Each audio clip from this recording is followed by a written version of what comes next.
কোটা না রাকসু এই আলোচনায় আবারও উত্তপ্ত রাজশাহী বিশ্ববিদ্যালয়। প্রথম বর্ষ ভর্তিতে বাতিল হয়ে যাওয়া পোষ্যকোটা পুনর্বহাল করায় ক্ষুব্ধ শিক্ষার্থীরা, যার প্রভাব পড়েছে নির্বাচনী প্রচারণায়। পোষ্যকোটা রাজশাহী বিশ্ববিদ্যালয়ের একটি মীমাংসিত ইস্যু।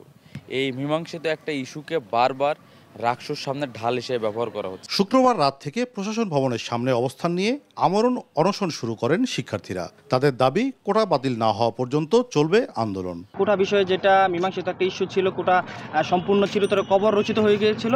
গত পরশুদিন হঠাৎ করে রাজশাহী বিশ্ববিদ্যালয় প্রশাসন হঠাৎ করে কোটা ইস্যুকে সামনে নিয়ে আসে এবং পুনর্বহাল করে। আমরা 15-17 ঘন্টা কোনো কিছুই না খাওয়া, এবং আমরা প্রতিজ্ঞা করেছি যে আমরা এক ফোঁটা পানিও খাবো না, কারণ অযৌক্তিক পোষ্যকোটার চাইতে অযৌক্তিক কোনো কোটা থাকতে পারে না। এদিকে শিক্ষার্থীদের দাবির পাল্টা অবস্থানে শিক্ষক কর্মকর্তারা। বিষয়টি আদালতে গড়িয়েছে জানিয়ে ছাত্র উপদেষ্টা বলছেন, সিদ্ধান্ত আসা পর্যন্ত অপেক্ষা করতে হবে। তবে উপাচার্য বলছেন, কোটা অথবা নির্ধারিত সময়ে রাকসু নির্বাচন যে কোনো একটিকে বেছে নিতে হবে।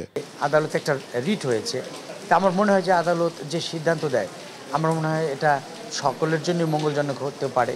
বিশ্ববিদ্যালয়ে লেখাপড়া এবং গবেষণা, পরীক্ষা, একই সাথে যে রাকসু আন্দোলন নিয়ে এখন সারা দেশ তাকিয়ে আছে, রাকসু যে নির্বাচন, এটাও সম্পূর্ণ, এটা অ্যাবসলিউটলি ইম্পসিবল হয়ে দাঁড়াতে পারে। পোষ্যকোটা বাতিলের দাবিতে আন্দোলন যেমন চলছে, তেমনই থেমে নেই রাকসুর প্রচারও। এরই অংশ হিসেবে শনিবার সকালে 24 দফা ইস্তেহার ঘোষণা করে ছাত্র শিবির সমর্থিত প্যানেল।